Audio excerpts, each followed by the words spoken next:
2024 contract signing between COMELEC and Meru Systems. Ladies and gentlemen, these are intriguing information. They are alarming, to say the least. Aren't we supposed to question the COMELEC? Is not the COMELEC constitutionally obligated to at least make a response? Sabi ko ka sa inyo kanina earlier, Alex Magno did already the sounding of alarm bells. But COMELEC kept its silence. We need to protect the sanctity, the credibility and integrity of our electoral process and the outcome of every election that will transpire in this country. This is not only my obligation, this is not only my duty, it is your duty as well.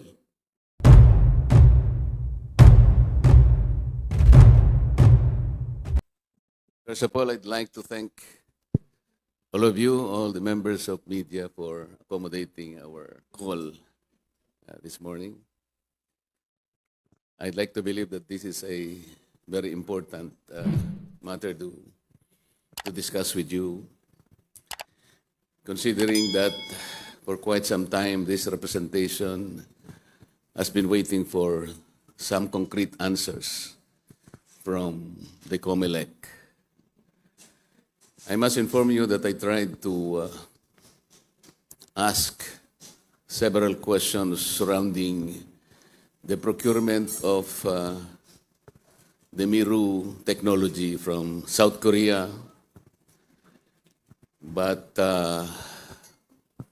until the last meeting of the Committee on Suffrage and Electoral Reforms, which was attended by COMELEC officials and representatives, I also inquired about the Meru system because of some intriguing reports that the technology as well as the machines procured by the COMELEC are not within the specifications as enunciated by our automated election law. Ang automated election law po natin, very explicit po yung sinasabi niya ron. The technology that must be procured, the system that must be procured, must have demonstrated capability and must have been tried successfully in prior electoral exercises here or abroad. Ang nangyari po, based on some reports, halimbawa po yung kanilang pagkakagamit ng Meru system and technology in the Democratic Republic of Congo, ang ginamit po nilang application doon ay yung tinatawag na DRE or Direct Recording Electronic Technology. At mula po sa mga reports ay sinasabi about 45% of the voting stations encountered difficulties with these Meru machines. Ganon din po sa Iraq na sinasabi nila na ang ginamit na technology ay tinatawag na OMR. Ito yung Optical Mark Recognition or Optical Mark Reader technology. Nagkaroon din po ng glitch. The report says that about 70% of the voting stations also resulted in confusion and difficulties that ended up in manual elections. Ito po yung kinatatakot natin. Ako po bilang isa ay nagpahayag din, kagaya ng sinasabi ko doon sa huling meeting ng Committee on Suffrage and Electoral Reforms. Nagtanong po ako tungkol dito, waiting that the COMELEC should come up with some answers to allay the fears of people like us ang pinag-uusapan po natin dito ay 18 billion pesos na binili natin po yung system from Miru, from South Korea. Yung terms of reference po ng COMELEC, to yung TOR, ang minimum requirement po doon, sinasabi niya that the ACM that will be procured shall be using a combination of the DRE at saka po yung OMR. Meaning to say, the machines that will be procured are hybrid machines, capable of using a combination of two applications, meaning OMR and DRE. Ang tinatanong ko po ay, meron na po bang napatunayan na ang Miru'y nakagamit po ng isang hybrid machine in any jurisdiction, either here or abroad, where the combination of these applications have been used? Wala pa po eh. On a separate matter, nga po, sa Congo, DRE ang ginamit, merong sablay. Kinamit ang OMR in Iran, sablay din. Paano kaya kung ito'y gagamitin combination with one another? Wala pang nangyaring ganito.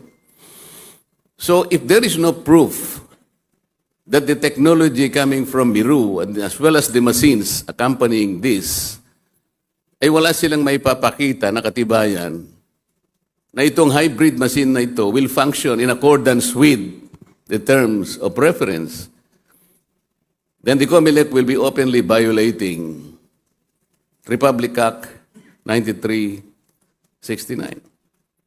O ito yung automated election law. Ito po yung problema. 18 billion pesos ang cost po nito. At kung wala pong matibay na katibayan, ito'y magagamit natin and we might end also in a manual election more than the figures and behind the huge figures. Wag na po sigurong pag-usapan kung 18 billion. But I think the more important factor here is the credibility and integrity of our elections. Hindi lang naman po ako interesado na kailangan ma-assure natin yung integrity ng ating electoral process. Kayo po na pinatawag namin ngayon.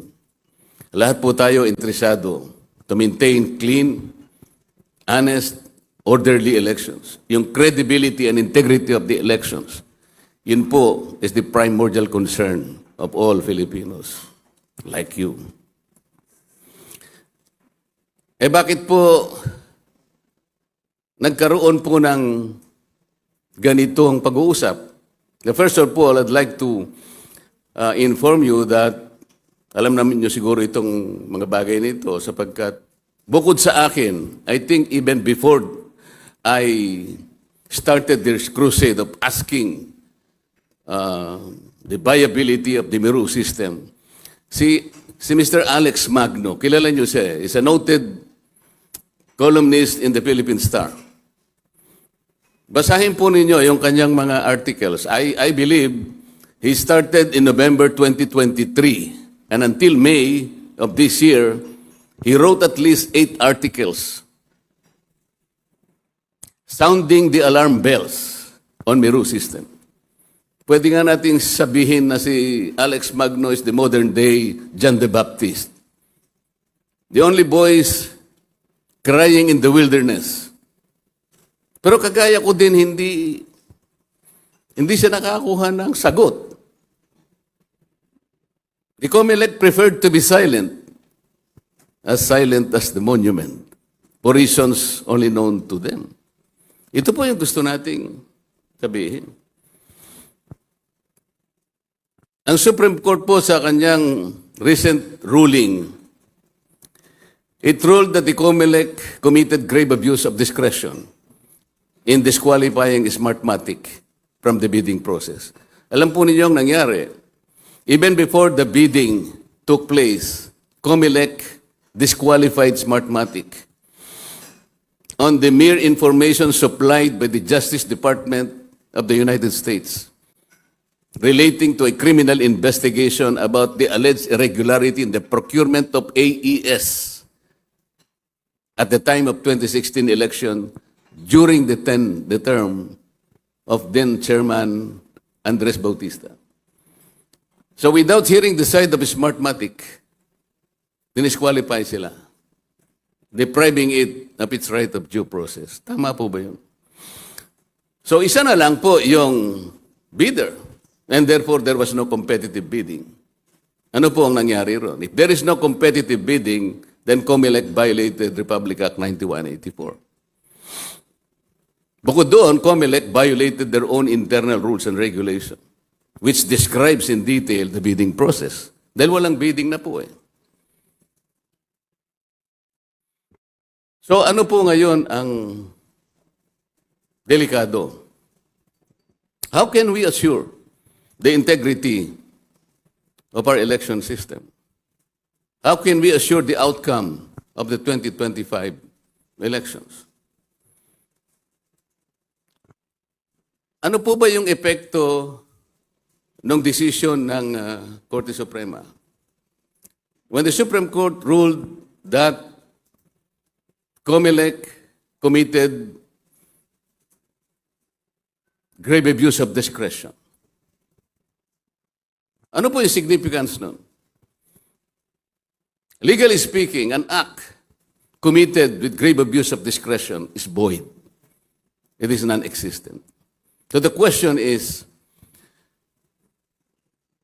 why did not the COMELEC rule that the bidding is void? Ganito po ang nangyari. The Supreme Court chose to apply what we call the operative fact doctrine. Yung operative fact doctrine applies where the acts committed before the determination of their constitutionality produce consequences that cannot always be disregarded. Meaning to say, they can set aside the action,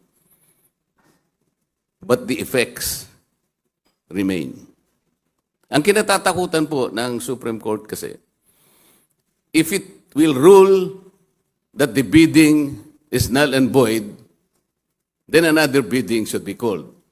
Kapag ka daw po nagkaroon pa ng another bidding, ang magiging problema, it will adversely affect another issue of public good. Ano daw po yun? The very strict timeline remaining for the 2025 national election.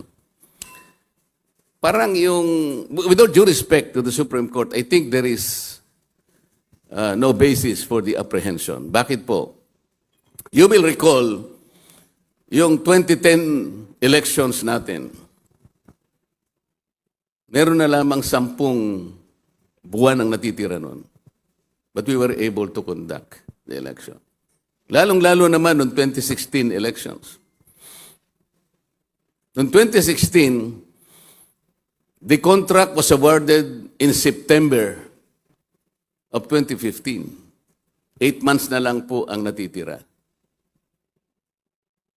And to make it a little bit more complicated, 2 months before the conduct of the elections in 2016, the Supreme Court also ruled to implement yung sinasabi nating BCPAT. Ito yung Voter Certified Paper Trail Audit.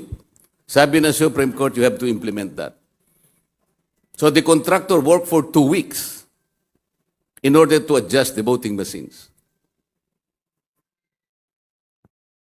And despite all these difficulties, I think the 2016 elections can be described as one of the most successful elections we had in recent memory. Why? Ang sabi po nung election audit, it's 99.98% accurate. So ano pong ibig sabihin natin ngayon? Wala bang panahon? Meron pa pong panahon eh. Sana mag-conduct ng new audit. Para sa ganun, lahat po ng ating kinatatakutan, lahat ng ating apprehensions ay mawala. Kasi po ngayon, kailangan i-prove talaga ng Miro muna na competent, na yung kanilang mga makina ay talagang magagamit natin ng maayos. Or otherwise, the voters will become guinea pigs for these hybrid machines, which were not tested anywhere. Ngayon po, meron pang nakaka-intriga rito eh. And I would like to use some slides here for your consumption.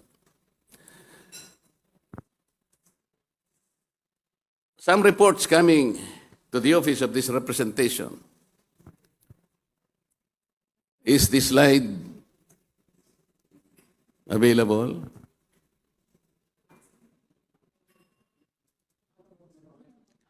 Makikita po niya, ito po yung slide 1. Makikita niyo dito on the first column is yung payment hubs. There are 4 countries involved in the payment hubs.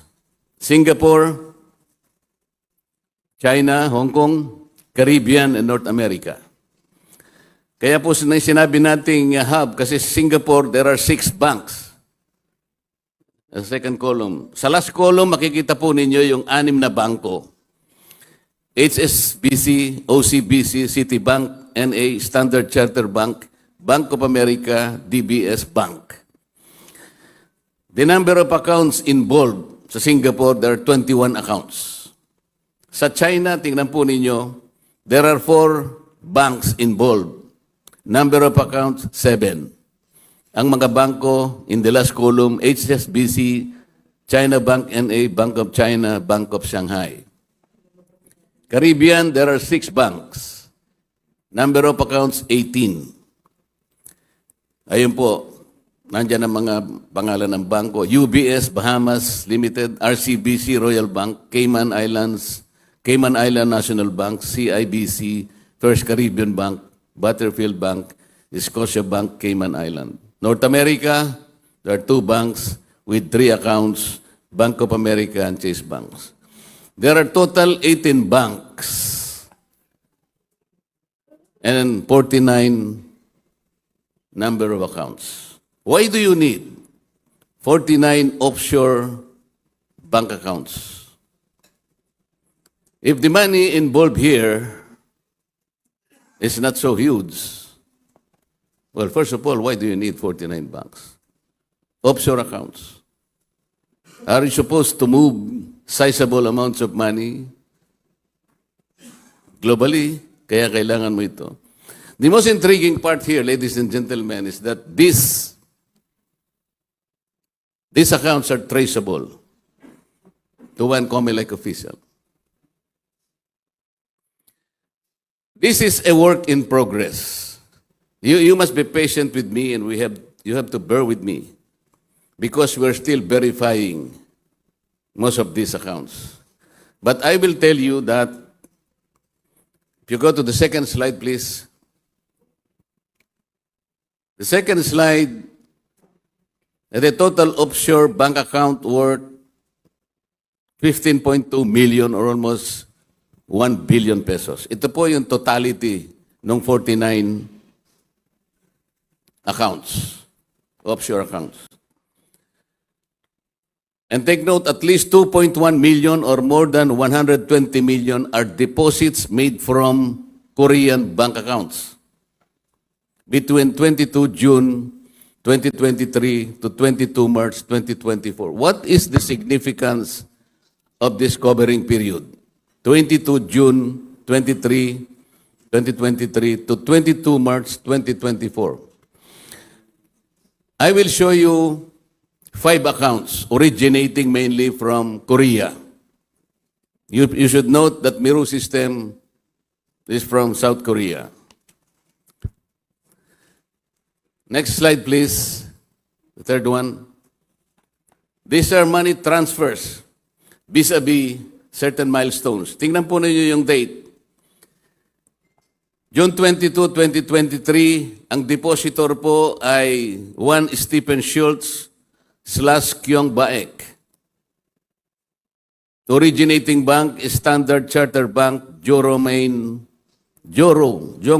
Branch, Korea.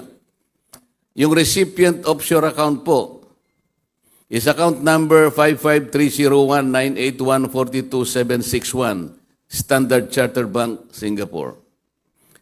The amount is $148,000.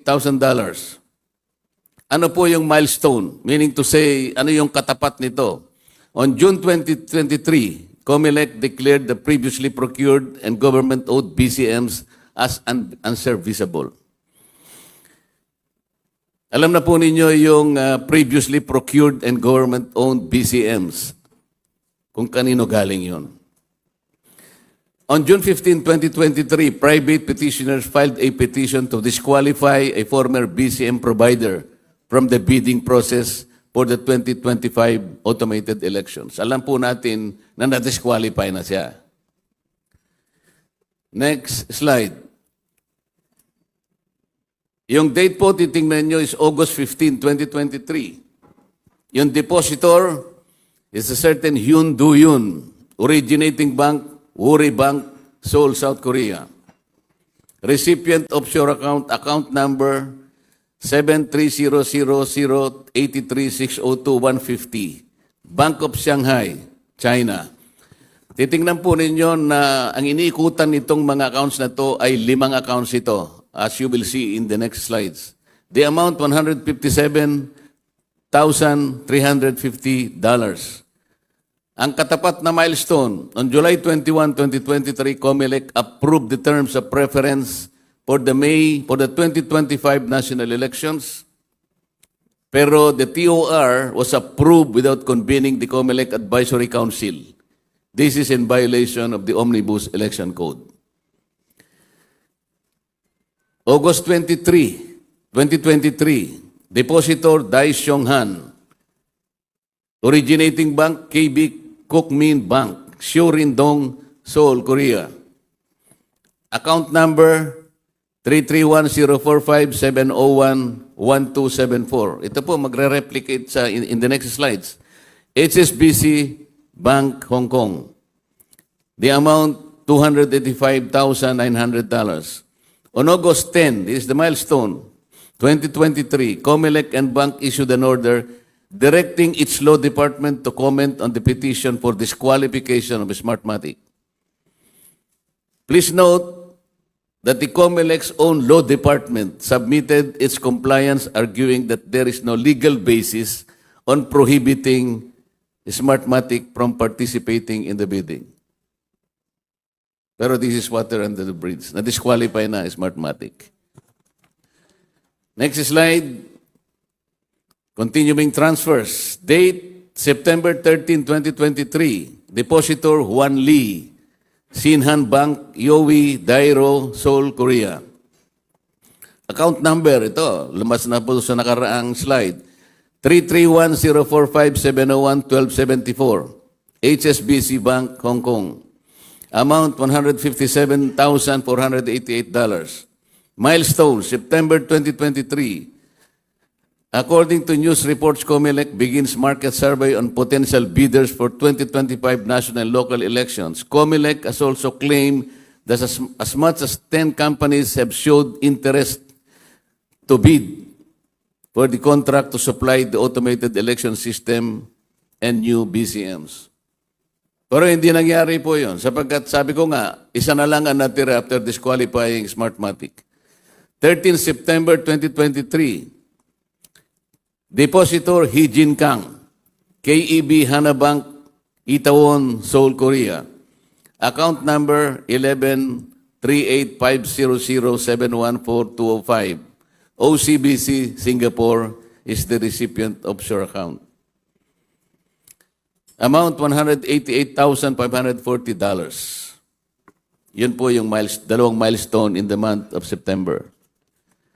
Next slide. October 18, 2023. Ito na naman po si Stephen Schultz / Kyung Baek, Standard Chartered Bank, Jong Romaine Brands, Korea.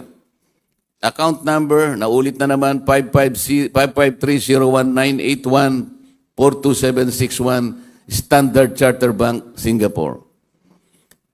Amount $295,280. Ito po yung milestone. COMELEC made a pronouncement that the bidder cannot be disqualified on mere speculation, but they did.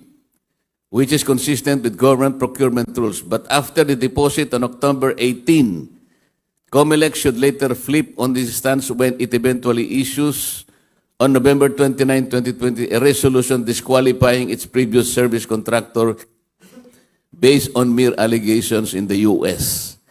in connection with former COMELEC Chair Andy Bautista. I told you that. October 30, 2022, COMELEC still used the previously declared unserviceable machines from former provider in the Barangay and Sangguniang Kabataan BSK elections. Next slide. Date December 7, 2023. Ito na naman po si Hyun Do-yoon, Woori Bank, Seoul, Korea. Account number, naulit na naman, 730-0083-602-150, Bank of Shanghai, China. Amount, $185,932. Milestone, on November 29, 2023, COMELEC disqualified a prospective bidder from participating in any bidding process for the 2025 NLE despite previous pronouncements. December 14, 2023, Hee Jin Kang, KEB Hana Bank, Itaewon, Seoul, Korea. Account number na ulit na naman 113-850-071-4205. OCBC, Singapore. Amount $245,800. 14 December 2023, ang katapat na milestone, Myrie is the only company to submit a bid. 19 December 2023, Dong Yong Jiang, Woori Bank, Singapore. Ito, naulit na naman ang account number, 553-01981-42761, Standard Charter Bank, Singapore. Amount, $275,100. The second bidding process, ito yung katapat na milestone, was originally set on January 4, 2023. Prospective bidders requested for an extension to comply with the requirements. However, the COMELEC moved the deadline to 8 January 2024. The bidding was both opened and closed on the same day. Last. The date, March 22, 2024. Depositor Deborah Reed, Hana Bank, Yujuro, Seoul, Korea. Recipient offshore account, naulit na naman 730-008-3602-150, Bank of Shanghai, China. Amount, $178,200. Milestones, January 8, 2024, COMELEC declared Miru was the sole qualified bidder. February 21, 2024, COMELEC and bank demonstration of prototype Miru machines. Yung prototype po are not the machines themselves. The prototype na sinabit nila for demonstration is a customized one but not produced yet. They have yet to produce the machine. 22 February 2024, COMELEC announced the 18 billion award in favor of Miru Systems. 18 billion pesos. 23 February 2024, Miru received the notice of award. March 11, 2024, contract signing between COMELEC and Miru Systems. Ladies and gentlemen,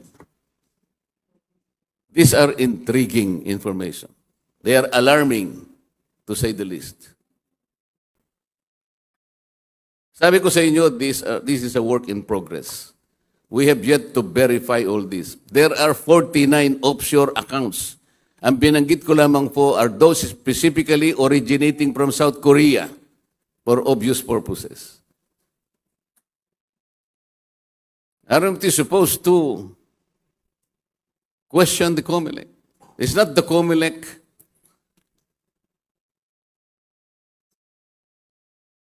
constitutionally obligated to at least make a response? Sabi ko ka sa inyo kanina earlier, Alex Magno did already the sounding of alarm bells. But COMELEC kept its silence. I did also on my own. Pero wala rin nangyari. Aren't we supposed to ask them? Is not COMELEC supposed to answer us? This is the big question. And I think We owe it to ourselves and to the next generation. We need to protect the sanctity, the credibility and integrity of our electoral process and the outcome of every election that will transpire in this country. This is not only my obligation, this is not only my duty, it is your duty as well as citizens of this republic. We have a shared responsibility. Thank you very much, ladies and gentlemen.